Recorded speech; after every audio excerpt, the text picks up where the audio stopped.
On a Tuesday evening in New York City, emergency responders were called out to a high-rise building on the Upper East Side where two doctors were attacked inside their office. Reports that an unidentified man with a meat cleaver had executed the attack and somehow escaped back into the streets left residents stunned and uneasy. The investigation that followed sought to track down every path of inquiry. Facing a bizarre and seemingly unconnected collection of clues, there seemed to be an endless number of possibilities. Yet, they were yielding no suspects. Hi everyone, I'm Kevin and this is Just Thought Lounge. JTL is the true crime channel that delivers serious, well-balanced coverage of the cases that really make you think. Today we're taking a look at a case that ends in a very different place from where it begins. Let's take a look.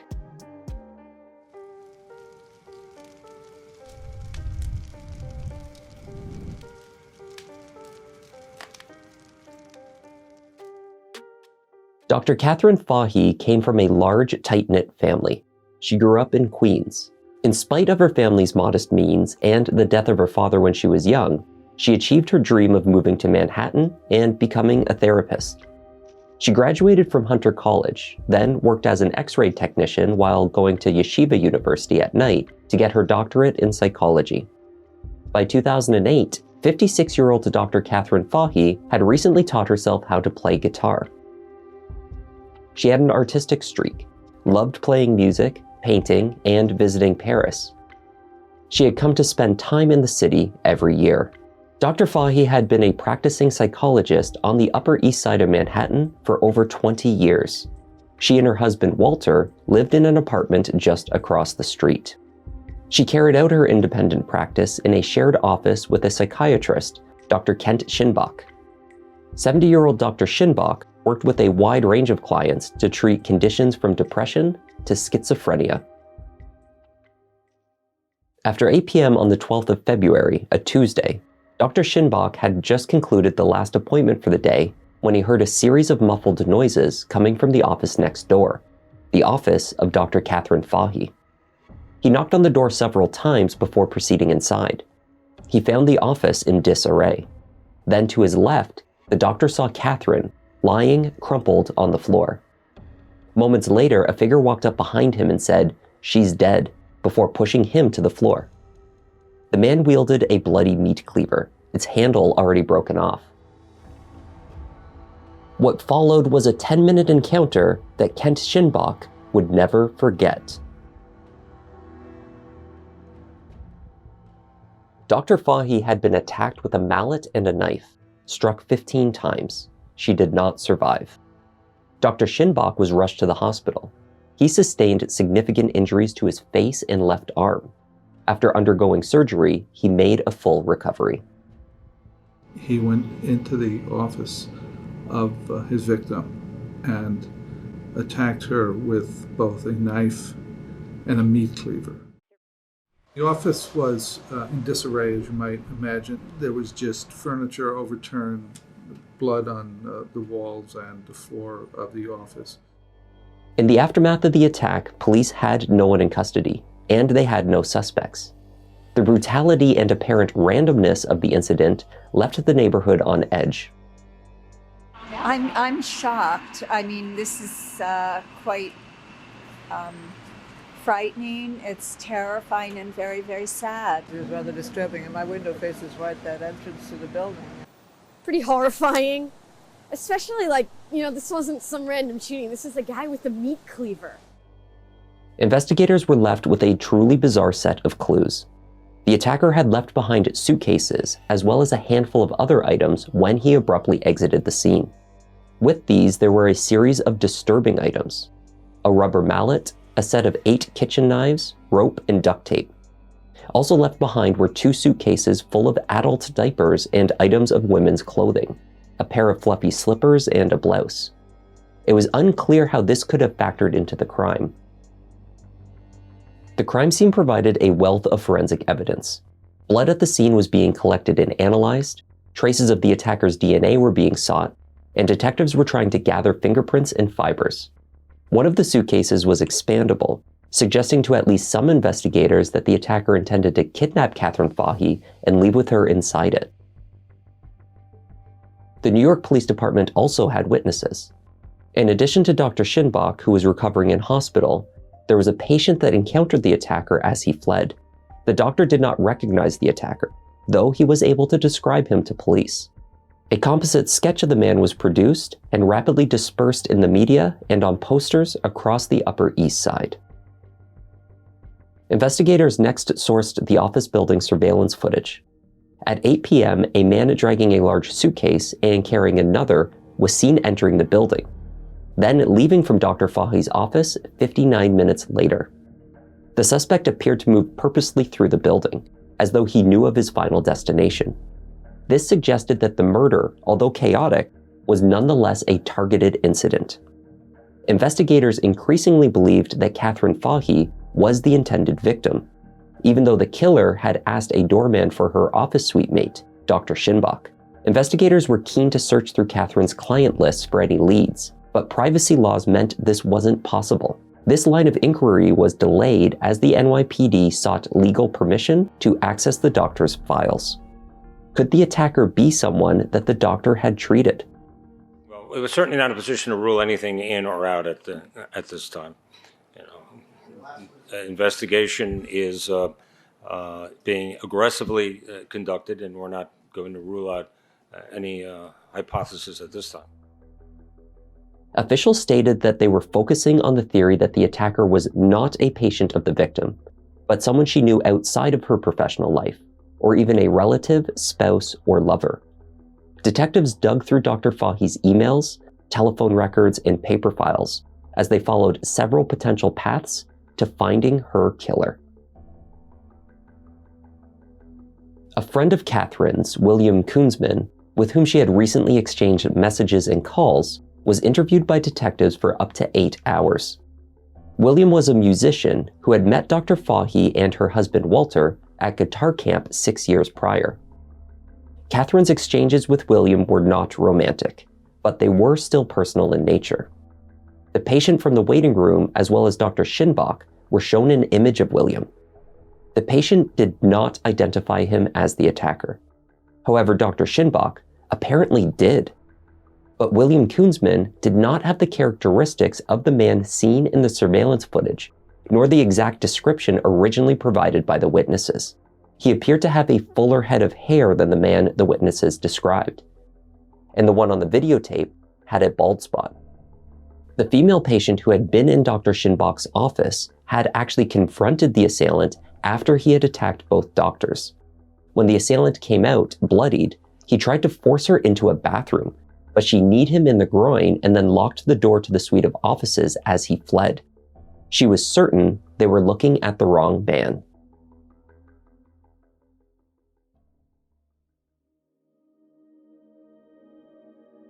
William went to the police station voluntarily after a visit from police at 4:30 in the morning. After extensive questioning, he was released with no charges against him and was never made a formal suspect. There was no way he was in New York City when the attack had taken place. That's all people are talking about. They're very upset. It's just terrible, terrible thing to happen. On buildings, at the bus stop, wanted signs posted throughout this Upper East Side neighborhood had residents acutely aware police were still searching for a killer. When the fingerprints were fully processed, they came up with a match, a man named David Tarloff. David had not been a client of Dr. Kathryn Faughey. In fact, he had no direct connection to the psychologist at all. However, 17 years earlier, David Tarloff had been a patient of Dr. Kent Shinbach. Diagnosed with schizophrenia in his early 20s, the now 39-year-old man had returned to the office building of the doctor that had first had him involuntarily committed to a mental hospital so many years before.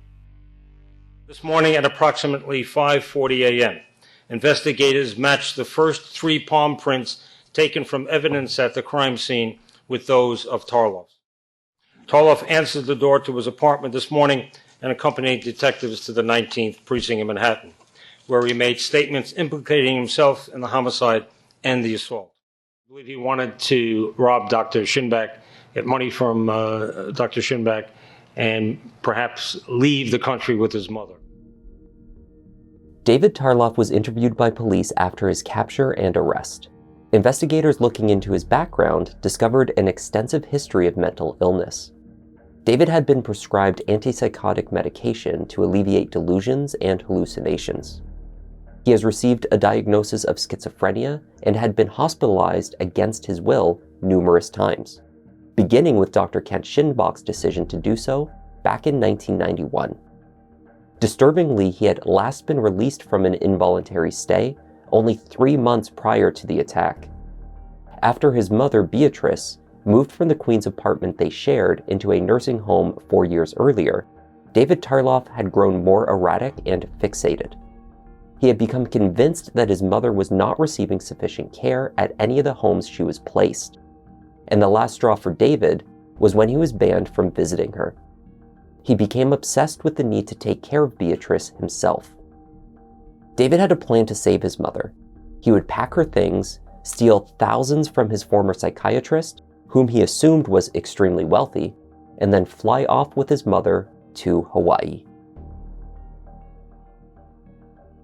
David went to the building with a bag full of knives, a mallet, and the meat cleaver, but insisted that he had no intention of hurting anyone. When he entered the office, he found Kathryn Faughey there instead of his target, Dr. Shinbach. He panicked and responded. I'm sorry, that woman, I didn't know her. I didn't know she was going to be there. I called to make sure that he was going to be there. I didn't know. I thought it was his own office. I didn't know any. I called Gracie Square. This is his office. I wrote it down. I went there. I knocked on the door just to see if anyone was going to be there. I know his last phone was 8 o'clock. I said, "Do you know where the bathroom is?" The secretary. Because I just wanted. I figured. She said, "Yes, she left," and I left. And then I waited in the bathroom. And I heard everybody leave. I swear that I heard everybody leave because I wasn't going to hurt anybody. Please remember this. I swear to God, on my mother's life. You have a mother, I swear to God. And then, that's it. I'm sorry. All I wanted was to get money from him. So, I thought he was rich. So I could go there, get his money. I was going to leave him there. I had this hammer, I was going to hit him. It was metal, I didn't want to hurt him. I was going to tie him up and scare him. I never was going to touch him. I could go to Hawaii, my mother would arrest me. My mother would get better. I packed stuff for her, diapers and everything, to take her away. David entered with the intent to scare Kent Shinbach. He would tie him up and demand cash. He told detectives that he believed he required roughly $50,000 to execute his plan. So he required the doctor's PIN number for the ATM so he could take out as much cash as he could. But then, Dr. Faughey, he claimed, attacked him. In David's mind, Kathryn was trying to kill him. I didn't know that lady was going to be there. I went to it because I heard a noise and I just wanted to go in and look. And she attacked me. Everything happened so fast. I swear to God. I was just going to tie him up, tape him up, shut the door, go. I didn't know anything. I was going to take his card. I even begged him for the number. I wrote it down, but he had a 7-digit number or something, and I know the account was a 4-digit. I had it down. He wouldn't tell me. I tried to leave. I did. I left. I wasn't in it. I didn't want that lady. I thought she was going to kill me. I don't know what to do. David insisted that he was not a violent man. He did not have a criminal history, though he did have an issue with drugs. In particular, he cited medications that were difficult to acquire. Sometimes, David said, his brain gets tired. He also spoke of the encounter with the female patient that took place as he fled. I swear to God, I never had a misdemeanor. I had parking tickets as a kid. I lived in that building for 40 years. The worst thing I did was asking people for a few dollars because I was on the drugs, but I never stole. I paid for it. My brain was tired. I found it accidentally. The medication's so hard to get. I'm sorry. Please go. And she wouldn't. Let's go in the bathroom. I was there. I don't know her name. She was a blonde girl. So then Please, I was going barefoot and she started kicking me. So then I heard another, so then I ran. I didn't know what I was going to do. I wanted to go to Hawaii. David Tarloff faced charges of first-degree murder. The state believed he was prepared for murder when he entered the building, and regardless of his target, his intent was to kill. It is probably not surprising that his defense team intended to argue that he was not guilty by reason of insanity. If the independent psychiatrists agreed, they would pursue this defense, however unlikely it was to succeed. If they won over a jury, David would probably be committed for the rest of his life to a psychiatric facility instead of a prison. Right now, it's inconclusive findings as to the forensic psychiatric evaluation. We're open to the plea changing in the future. David Tarloff was first given a diagnosis of schizophrenia while in college, when he told physicians he felt like his brain was falling apart. Over the following years, he claimed to see the eye of God on his kitchen floor, believing his brain was talking to him as Satan and thinking he was the Messiah. On the day that he entered Kathryn Faughey's office with a meat cleaver, he was operating under a delusion that God was directing him to rob Dr. Shinbach and use the money to save his mother from her nursing home. But whether his illness caused him to believe these delusions or not, his lawyers had to convince jurors that he was so sick that day that he did not understand the consequences of his actions, that stabbing Dr. Faughey could kill her, or that the attack was wrong. David was found mentally competent to stand trial in 2010, at which point jury selection began. But as the trial date approached, there was a risk that David's condition was deteriorating. He had been transferred from Bellevue Hospital Center to Rikers Island, New York City's largest jail. The prosecution agreed with the defense on this one point, and sought to have David return to the hospital while his mental state was assessed at the very least. David was assaulted by an inmate. He's been heckled and verbally abused by inmates. His psychiatric condition seems to be getting worse, seems to be getting more paranoid, seems to be exhibiting signs of hallucinations. A mistrial was declared before the jury selection process could be completed. David had refused to leave a courthouse holding cell, ran nude around a psychiatric ward, and was subsequently declared unfit for court. 3 years later, David Tarloff finally made it to trial. He was evaluated by 2 psychiatrists. Both found him fit to proceed to trial, which only means basically that he has the ability to understand what's going on, that he can assist in his own defense. And I'm going to have another psychiatrist evaluate him as well, because certainly at this point, if I find that there's any reason to contest that finding, I can so contest. He did not deny murdering Kathryn Faughey, nor attacking Dr. Shinbach. Kent Shinbach was the first doctor to have David committed for treatment due to the severity of his illness. When it came time for him to testify, the doctor, who had spent decades diagnosing severe mental illness, told the jury that it was his opinion that David did not display any signs of psychosis during the attack. He did not agree with an insanity defense for his attacker.